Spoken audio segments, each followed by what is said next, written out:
Hey guys, and welcome to a special edition of the Get Home Safe podcast. It is Saturday morning, September 11th, 2021. And today I'm reflecting back 20 years ago to one of the worst days in American history, a true tragedy. It's hard to believe it's been 20 years. I usually do my podcast Monday, Wednesday, Friday, but I felt like today I needed to say a few things. I needed to put out a bonus episode, if you will. Last year, when I was still new at all this podcasting, I put out an episode kind of remembering 9/11 and especially those on United 93. But I couldn't skip over this year. I couldn't skip over 9/11 this year with it being the 20th anniversary. It comes and goes every year. We never forget it. But every time you put a number next to it, I remember the 10th anniversary. I remember, the 5th anniversary, the first anniversary. That one was probably the hardest. I mean, buildings were still in rubble, and it was just hard to believe that much time has gone by. And it's hard to believe now that 20 years have gone by. I was 16 years old when it all went down. I was a junior in high school, had just started my junior season. I was an upperclassman at Rio Hondo Prep. I had played varsity football a little bit in the playoffs the year before as a sophomore, but my first year of varsity football, really. And I was just so excited. And then this tragedy struck a few days into the school year. And so today, I don't want to be super sad. I do want to just say a few things about memories from that day for me and things that I have carried with me throughout my life. And it's still, everyone, it's cliche to say it, but everyone remembers where they were when that day. They remember details of it. And as a kid, I didn't necessarily remember that. My mom talked about the JFK assassination in 1963. My parents were 9 years old. And I remember them talking about it and saying, yeah, remember our teachers were just crying. Our teachers were so sad. And there was a lot of sadness, a lot of devastation on 9/11, but there was a lot of heroism and courage. And that's what I want to remember. It's a sad thing that you have to think about people being hurt, people dying, to really appreciate what true courage is and heroism is. And I talked to Valerie about this the other day, and we were talking about sports. And I was like, I hate when announcers or whatever, coaches or players, they talk about, man, what a courageous play there. Or, man, that was really brave, sticking his nose in there or whatever. And I like cliches in sports. I like, sports talk, but that's just something that has never sit well with me, because I think it cheapens courage and bravery and valor and sacrifice. And I've probably been guilty of saying those things on this podcast. There's no doubt about it. I've said things that I look back and I'm like, why did I say that? Or I said something before because I've heard it before. So I'm going to do my best to try to not cheapen those words in moving forward. But anyway, today's a bonus edition. 20 years, man, 20 years. I can't believe it. I remember thinking the day it happened, like, man, what's life going to be like in 5 years? What's life going to be like in 10 years? And here we are 20 years later. I'm 36 years old. And honestly, when that day hit, I mean, it did change my life for a lot of people. I didn't suffer anything directly from it. But I thought in that moment that our lives as high school kids was going to change. I mean, make no mistake about it. We thought, as we were watching the towers fall and getting updated information that day, we're like, we're going to get drafted and it's on. We're going to be called to do what those before us did. We're right at that age. We're going to graduate high school, and it's going to be, hey, go serve, go get these guys. Fortunately, we have such an amazing military, a volunteer force, that it never came to that. And countless lives were saved as a result of our military going to the Middle East and pursuing terror. Now, there's controversy as to alleged controversy of two. Well, we went there for this reason, for that reason. Bottom line is, we got rid of some pretty awful people. We got rid of some real bad guys that love to kill people. So ultimately, removing bad people from this earth, I'm in favor of. So anyway, let's go to 9/11/01 itself. And for me that day, it was a Tuesday morning, as we all know. And, as a high school kid, sleep is very important to you. And we had a very strict schedule because we had to commute to Rio Hondo Prep from Glendora. We were on the bus, I think at like 7:10, 7:15 maybe, at this church around the corner where they picked us up.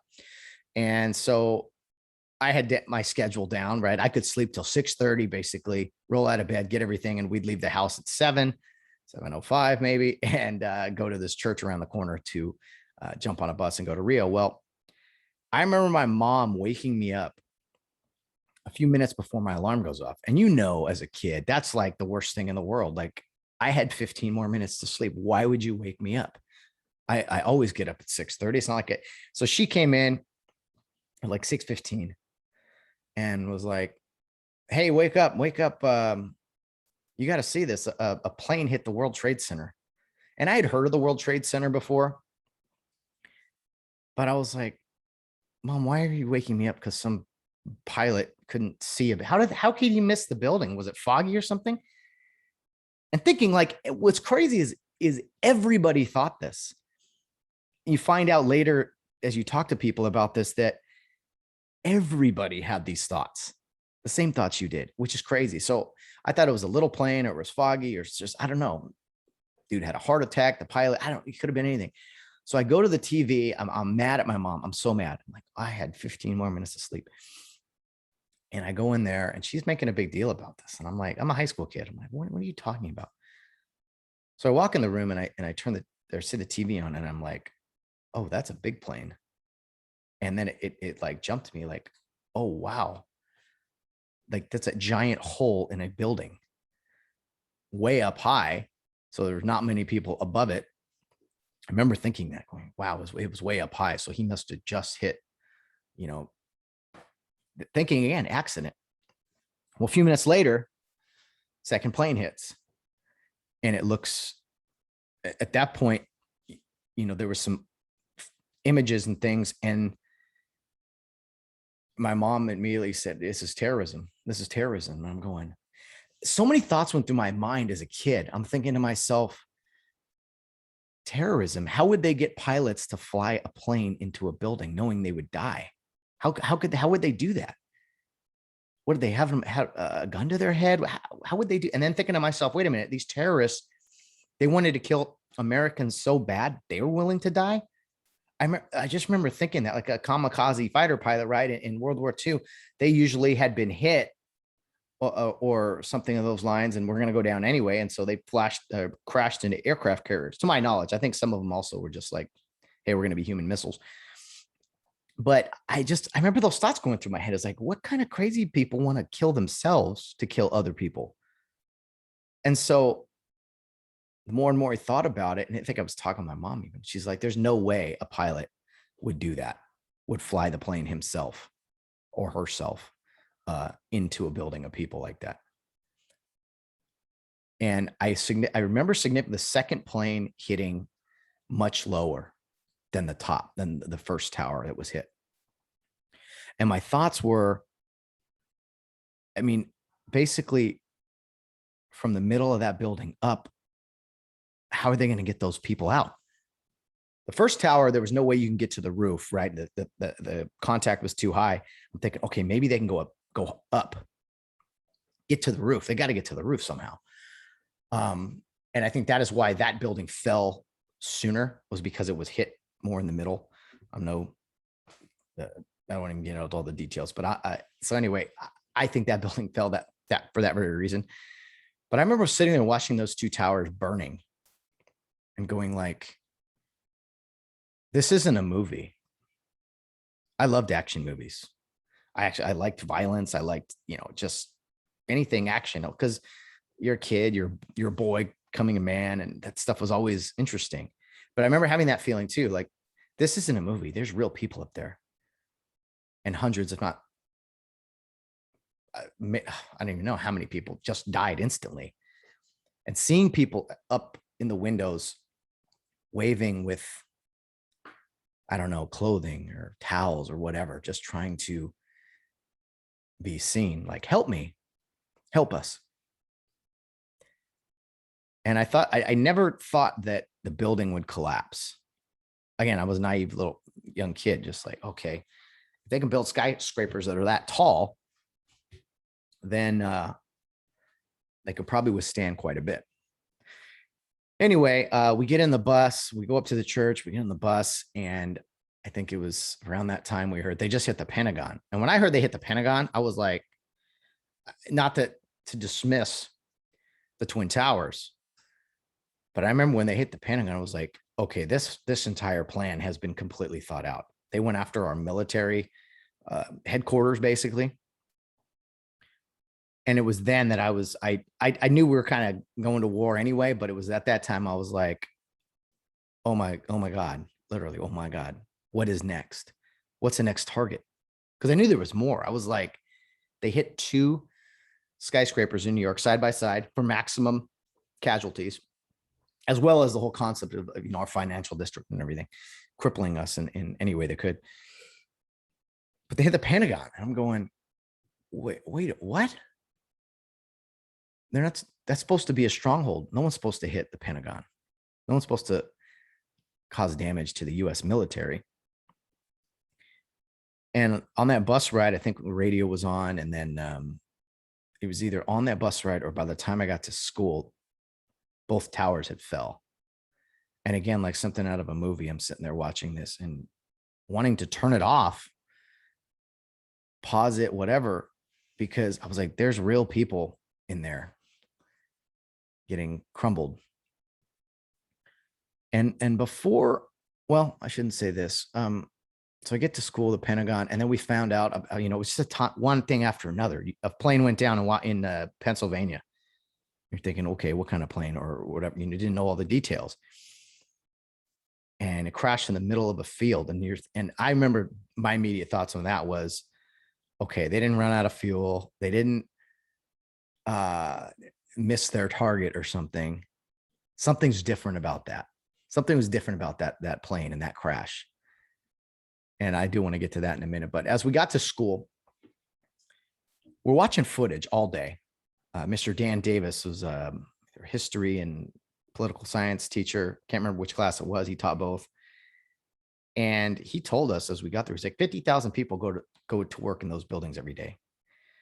And thank God that number wasn't that high. We lost just under 3,000 people, not all from the World Trade Center, but the majority of the casualties were from there. And we just watched footage all day, news footage. And it wasn't, we were high school kids and we weren't like bored with it. Like sometimes with news or whatever at school or videos you got to watch, you get bored, even though most of us love movie days and such. But we're sitting there watching live news all day. And we were all glued to the television, as were our teachers. And I remember seeing video of firefighters, police officers too. But I remember seeing them look up at the burning buildings before they collapsed. And you could see it in their eyes that this was quite a task, but they also had a job to do.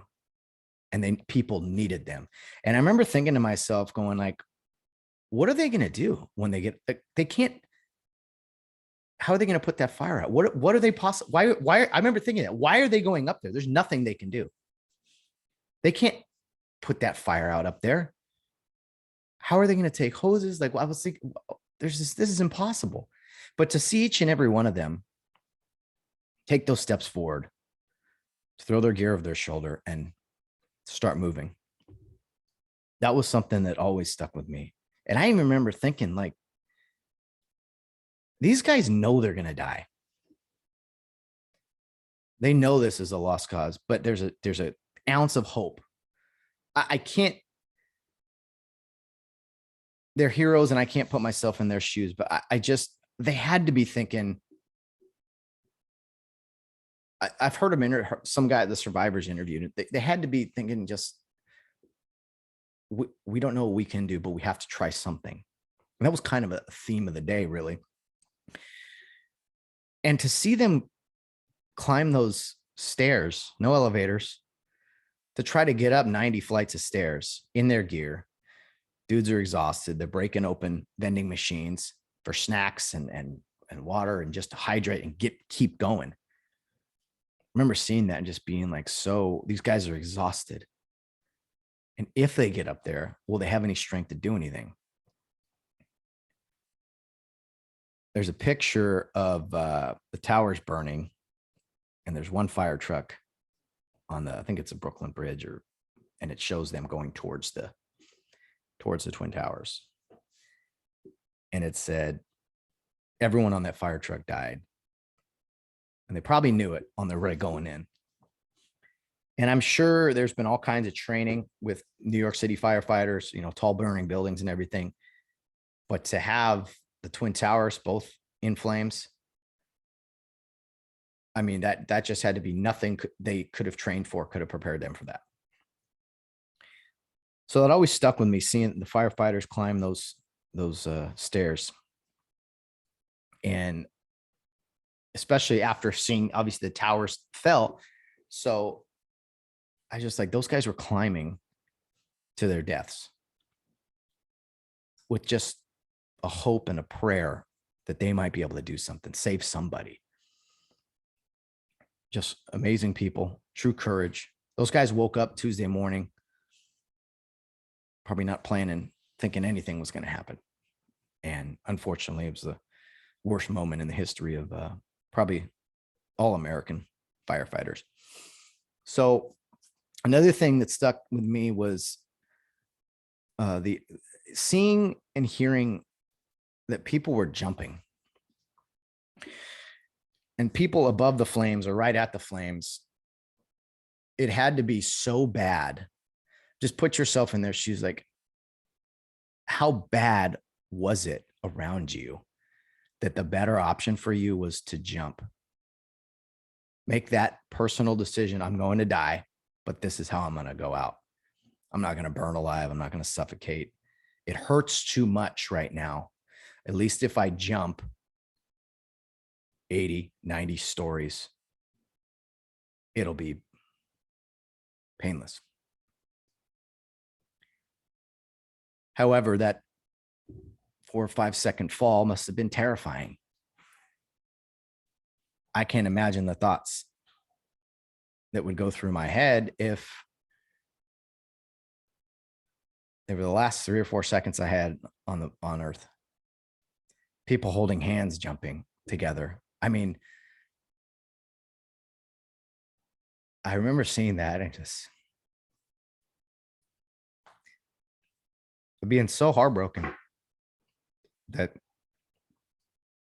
ordinary civilians, people just like us, they had to make that decision. And their only crime was going to work that day, which wasn't a crime, obviously. When firefighters started to hear people hit the ground and probably see some pretty horrible scenes as well, they went into another gear. A lot of them, okay, we got to get up there. And more guys went up as people were falling. So I can't imagine having to make that decision. I pray no one ever has to again. But these are the things I think about on 9/11. I'll never forget. To me, it's never forget the details of what happened that day. Of the 3,000 people that died, I think it's 2,977, I believe. A handful of people chose leaping to their death rather than suffer there. So I hate to preach or anything, but when you think, next time you think you're having a hard day, I want you to think about that. Think about how, that's firemen were making a decision to go up and save people and probably die. People jumping knew they were going to die and chose that option because it was less painful. I'm terrified of heights. I cannot even fathom making that decision. So another thing I heard was there were people in wheelchairs. The elevators were out, and there was a group of people in wheelchairs just kind of waiting for help at the top of stairs, or to be waiting for help to be taken down. I don't know how many of those people got out. How many people tried to carry them? I don't know. But one witness who did get out, I think he said something along the lines of he looked at the people who were, as everyone's getting out of there, and they see people kind of waiting there, and they're sitting there in their wheelchairs and having that just like terrified look in their face. And firefighters, again, were doing what they could, but couldn't necessarily drag them down. I don't know. I mean, the whole thing was chaos. You can't blame anyone for any decision they made that day, in my opinion, because there's no training that could have ever prepared you for the horrible things that happened that day. So the Pentagon gets hit. I mean, we're at school watching all this. Again, I told you this. We're thinking we're going to be drafted. I'm going, man, this is our Pearl Harbor. For a lot of people, it's very true. But one thing that is, and to this day, inspires me. And if you guys haven't seen the movie United 93, I encourage you to do so. Keep the Kleenex boxes close. But I thought the portrayal in that movie, they did a good job honoring those people. United 93 was the fourth plane that crashed in the field. And I don't know if it's the fact that there were only four hijackers on that plane instead of five. There was a delay at the gate. For some reason, they couldn't take off right away. So by the time they got in the air, some of the passengers were able to kind of find out what was going on through family and friend, and calling and whatever up in the air. And so they kind of knew, okay, there's other planes that have been hijacked and they've flown them into buildings. They're on a suicide mission. They're going to use us as a missile. We have to do something. And I think I don't like to think of, the hijackers specifically, but in looking at the whole picture of it all, I really do think, because I broke it down. I was like, how in the world did they take the cockpit? Did they take over this plane? Because it came out, they had box cutters, right? So what I think happened, and I've seen different portrayals of this too, is they thought this completely out. They really did plan this out in detail. And they knew that if they could, they probably killed someone or a couple people right away, cut someone's throat, whatever, just to scare everybody, to be like, anyone who comes up, we're going to kill you. They had a fake bomb, that's what they said. We have a bomb on the plane. That puts the fear of God in the people on the plane and on the ground and air traffic control, thinking, oh man, they're going to blow up the plane. It neutralizes the passengers. And how they got in the cockpit, I don't know. I don't know what all the rules and everything, but when I first saw the planes hit the tower, my thought was, how could they get a pilot to do that? And then later on throughout the day, as I thought it out, and I was like, no, they definitely killed those guys right away. Go in the cockpit. Those pilot and the co-pilot sitting there in their chair, and next thing I know, they're getting rushed and probably stabbed in the back of the neck, and just absolutely terrifying. And the terrorists take over. They jump in the cockpit, and the other remaining guys are there to monitor and scare everybody, basically. So who knows? Maybe more people were being killed. I think they put everyone in the back of the plane. What they said, and this isn't all, I'm not all saying this from the movie. I've researched a lot of this, and every documentary I've seen regarding Flight 93, I watch, because it's so inspiring. But Yeah, those passengers, uh, Todd, Todd Beamer, Tom Burnett were two of the main leaders that orchestrated trying to retake the plane. And they fought back. They grabbed whatever they could. You got to use your imagination. What would you do if you were in that situation and you knew you're going to die? Again, back to that theme of earlier. You knew you're going to die, but what action would you take? And these individuals did everything they could: boiling water, any, I don't know, pots and pans, anything they could find, fire extinguisher, anything they could use as a weapon. And they rushed the cockpit. They rushed the terrorists. They also knew to do it over an area that wasn't very populated. I'm sure that went into their thoughts as well. And these people wanted to overtake the plane. They wanted to take it back, but they knew that if at the very least, if they couldn't take it back, it wouldn't reach its target.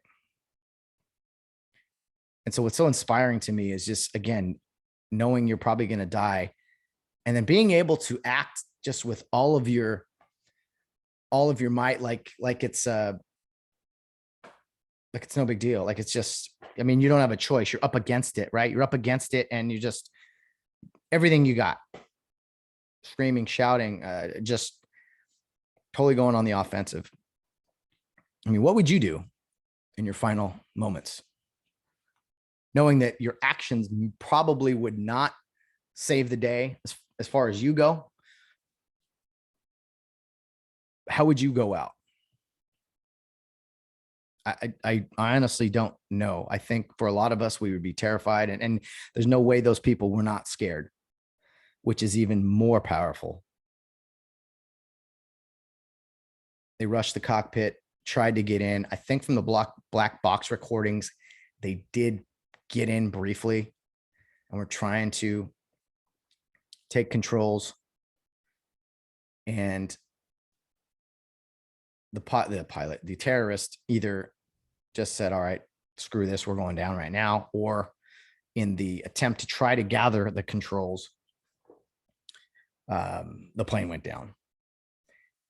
And there's some really good, again, documentaries on this. As far as you can hear the recordings, you can hear eyewitness accounts of people who in Pennsylvania who saw the plane in the air going back and forth. Just wild, wild stuff. And the passengers of United 93, they were the first of America to fight back, the first ones.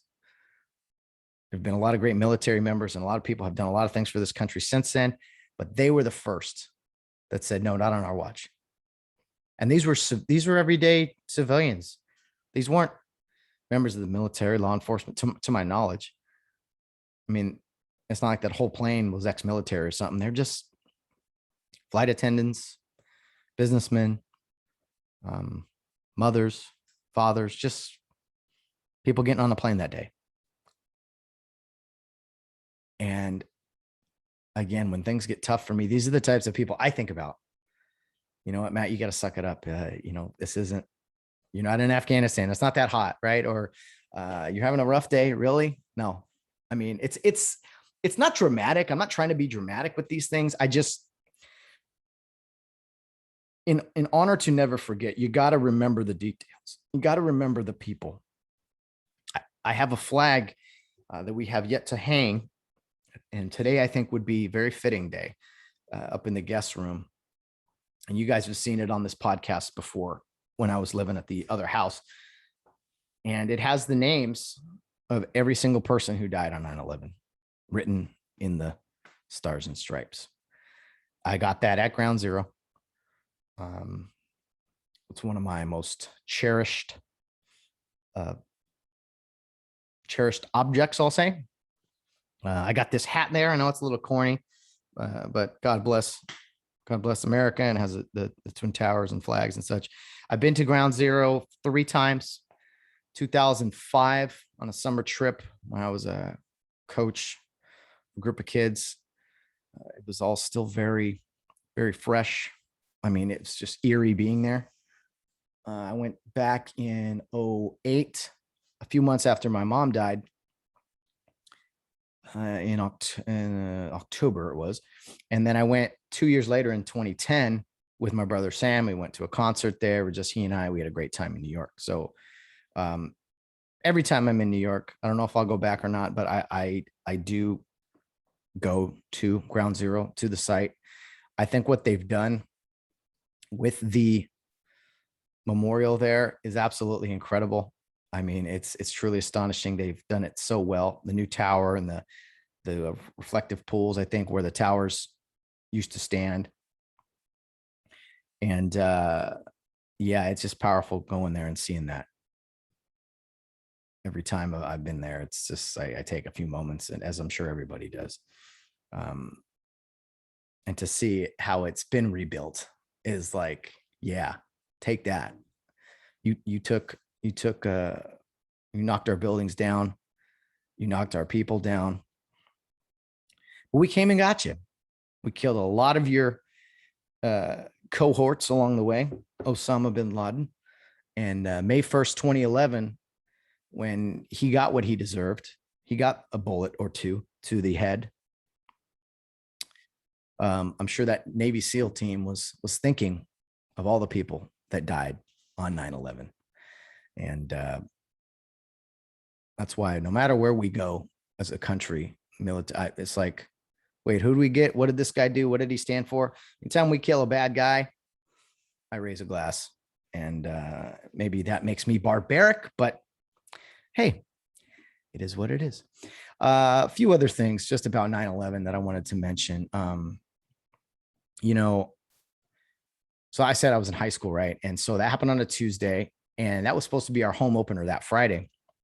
And I had not played in the football game the previous week because I was injured in 2 days, and so I had to sit out that game. And finally got back, was ready to go, and then this happened. And our mind obviously was not on football; it was on that. But we decided, the administration, both schools decided we were going to play that Friday night. A lot of local schools canceled. I mean, if you look back at it, the NFL was canceled that week, baseball shut down, sports shut down. And that is why that year the Super Bowl was played like in mid-February or something, because it was just, everything got pushed back a week or whatever. So, but we decided to play. And I'm not sure why we did, looking back, but I'm glad we did. We played Bethel Christian. I don't think it was Lancaster. I think it was Bethel Christian Riverside. Anyway, it was one of the Bethel Christians. And I was so excited. We all were. I mean, we had American flag stickers that we put on our helmets that a lot of people did. And I thought it was so special. And Rio kept that tradition going for quite some time. But there were American flags everywhere as we took the field. And I remember my dad even had he put a sticker on his hat, and everyone was just a strong sense of pride. And we went out there, played that game on September 14th. And it was great. It was great to be back on a field. It was my first time starting in a game. Started on defense, linebacker, and was still kind of a little banged up, but got out there and played. And it was for 2 hours, 2.5 hours, it was just a sense of normal. Like everyone had been hurting, and to get back on that football field and see the crowd, and even the visiting team, they came out, and American flags. And, Rio Hondo Prep doesn't do like a lot of like public prayer and stuff. You could sum it up as a Christian school. It's non-denominational really, but that's not something they do. You kind of keep your prayers to yourself. You don't kind of do anything for show. That's kind of the theory anyway. And public praying is not bad in my eyes at all, but that's just kind of something Rio's always done. And I respect it. I do. But that night I remember Chris Horton and the principal of Bethel Christian got on the microphone. And before the game, we all prayed for the country, prayed for those who had been lost. And again, these are memories that I'll never forget. It was such a special night to get out there and play ball and to just get back to normal. It had only been a few days. We weren't forgetting anybody. We weren't just pushing it aside. All right. But I do remember the national anthem sounded a little bit better that night, you know, and that's something I'm very proud of my alma mater, Real Honda Prep, for the national anthem. They look so sharp. It's always an important, hey, 2 minutes, let's focus, let's line up well, players, back to back, coaches, shoulders. I mean, it always looks good. You can tell that there's been some thought that's gone into it.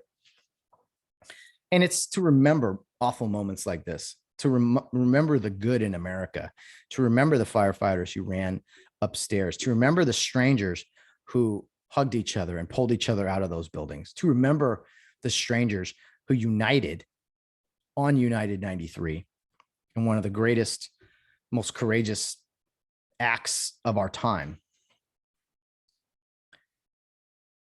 And so we played the football game that night. And I remember my buddy Jordan Ross, man, who he scored 5 touchdowns, 5 different ways. He caught a pass for a touchdown. Obviously, he was a running back. He ran one for a touchdown. He had an interception return for a touchdown. He had a punt return for a touchdown and a kickoff return for a touchdown. And he couldn't get the fumble return for a touchdown. I don't know what was up with that, but no, he couldn't get that one in. But 5 touchdowns, 5 different ways. I think he got some props in the newspaper for that. And why I say that, why I bring that up and say that random stat about my buddy Jordan Ross. You know what Jordan eventually pursued and became? A firefighter. And I don't know if 9/11 had anything to do with that, but I thought about that the other day and I just I smiled. So many of firefighters out there just serving us and, out there to protect us, police officers too. But I know a few friends who are, again, on both sides of that, and fire and police. And I just thought to myself, yeah, Jordan, there's no real connection or anything. I just found it interesting. He scored 5 touchdowns, 5 different ways that night on September 14th. And then, a few years later would eventually become a firefighter and has done great things since then. So thanks to Jordan and all who serve. But what else do I want to say here? I was in high school again. So, right, you'd always have your hats for your baseball team, right? And always write your name on your hat. You learn that at a young age. You learn that in Little League or whatever.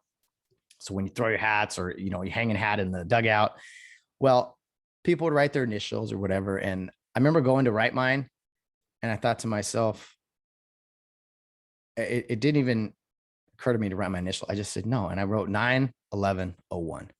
And I put that on all my hats for a while, not anymore, but I did that for all my hats when I was playing in high school. And then afterwards, when I buy a new hat, I write that on there. Just, I don't know. So it was a small little tribute I did, but it was a way to just reflect and remember one of the worst days in American history. And just, I don't know, it seemed fitting. And to this day, those numbers in that sequence mean something. And today, 9/11/21, one digit changed, but I don't think anything has changed in our hearts as far as what happened that day.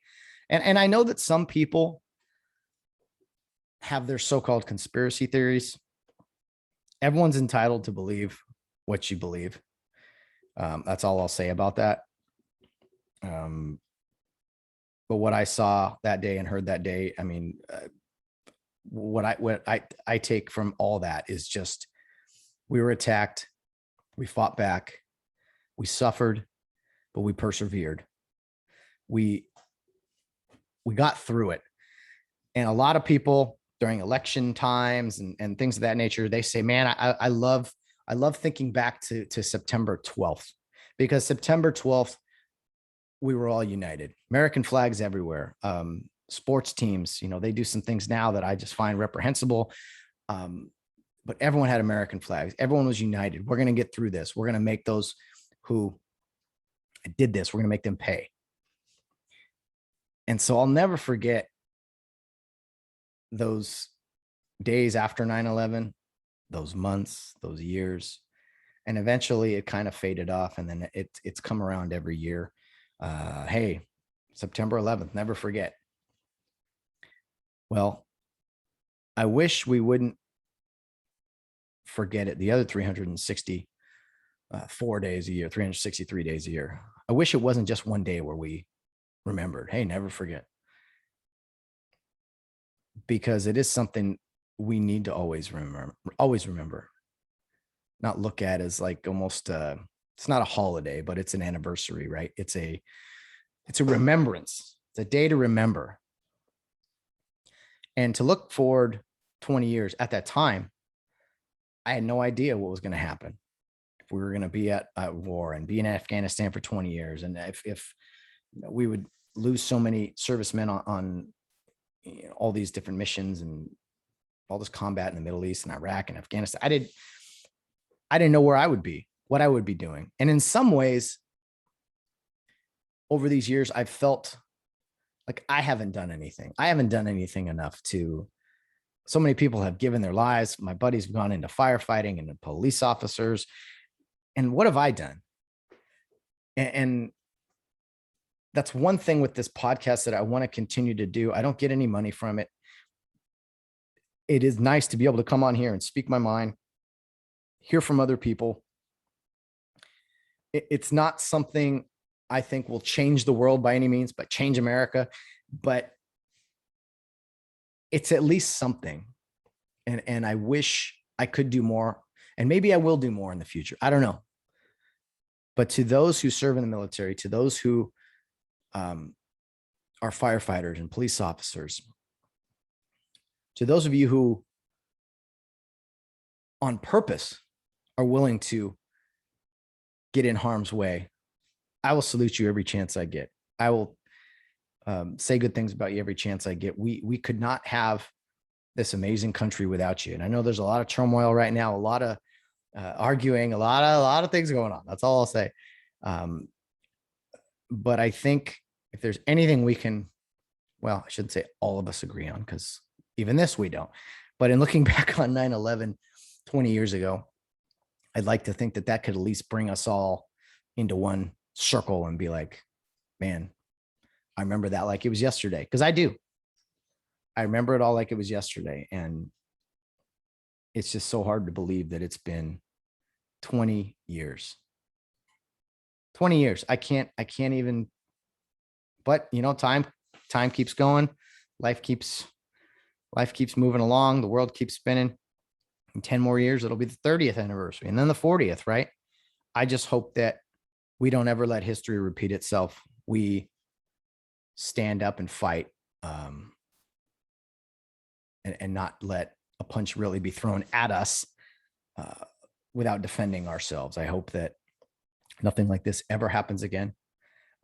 I definitely worry and see things around the country that I wonder, man, I wonder if something will like that. We never thought another Pearl Harbor would happen, right? And then something as crazy as 9/11 happened. And this was 10 years after they had tried to attack and bomb the World Trade Center from the basement, right? That didn't work. And then they finally said, hey, what if we did it from the skies? So I in no way like respect or honor the terrorists and what they did that day. These guys put in so much time and effort and thoughts and detail to kill so many Americans that day. I mean, to have that level of hatred, to put in that much time and effort for something so horrible, really speaks to the inhumane lack of a person these individuals are. So that's why I get so mad when, okay, burning an American flag. Oh, it's your right to do it or what. I hate some of the things I've seen in Afghanistan. And I know you can't negotiate with terrorists. You can't change people's minds or whatever. And America's, not without flaws or fault or anything. I get it. Trust me. But you got to remember that there are people around the world that absolutely hate everything this flag behind me stands for. Hates individuals. And they don't just want to kill white Americans, Black Americans, Hispanic Americans. They want to kill Americans. So think about that when we kind of get very divisive. We end up trying to divide ourselves into groups and things. No, our enemies hate us all, and we need to unite behind that. Just my opinion, just some of my thoughts here on September 11th, 2021. It's really weird even saying those words, having come out of my mouth, 2021. Because when you're a high school kid, you don't know what next week's going to look like, right? And to see that 20 years have gone by, man, it's just wild. And so many of my buddies and from that team and that time, classmates and everything, I still love those guys to death. We were all in that at the same time together, and I mentioned Jordan Ross, Bill Ritter, Devin Drain, Renzo Ruel, a lot. That's a core group of guys there that I'll remember going through all that with, and just being like, man, this is crazy. This is crazy. I can't believe this. As so many people did that day and that time. So that'll wrap things up for me, guys. I just wanted to say a few words here about 9/11, what it means to me. I don't know if you found this boring or whatever, but I just had to say a few things. I couldn't let the day pass without coming on here and saying a few words, my memories of what happened and everything. But I will never forget. And I will never forget, again, the details of what happened. It's not fun to think about these things, people jumping out of buildings, people in an airplane, seeing that they're going to die, or, firefighters looking up. They're not fun things to think about. But my hope is that when you think of those things, it motivates you. It definitely motivates me every single day. And I'm not just trying to reflect on an awful day and just be like, oh man, you're overly patriotic. As you hear some people are offended by the American flag. And I tell that to the firefighters who raised the American flag at Ground Zero a few days after. Does that offend you? I don't know. Some of us really got to look inside ourselves right now and appreciate more of what it means to be an American. We try to do that on 4th of July, Memorial Day. Oh, okay, 9/11. It's like some people just go through the motions. And so I know that for a lot of us, this is not going through the motions. This is sincere. And that's why I wanted to do a podcast today. Special edition of the Get Home Safe podcast on 9/11/21. So guys, have a great weekend. Raise a glass or two for those, for the fallen and for those affected by 9/11. We will never forget. I hope that each and every one of us lives by that and doesn't just, type those words on Facebook once a year just to do it. I hope we really do look back at the lives that were lost and the lives that were saved as well. Some amazing stories about 9/11 if you just research them. A lot of people who went back and saved lives. And I'll try to post a few things myself, but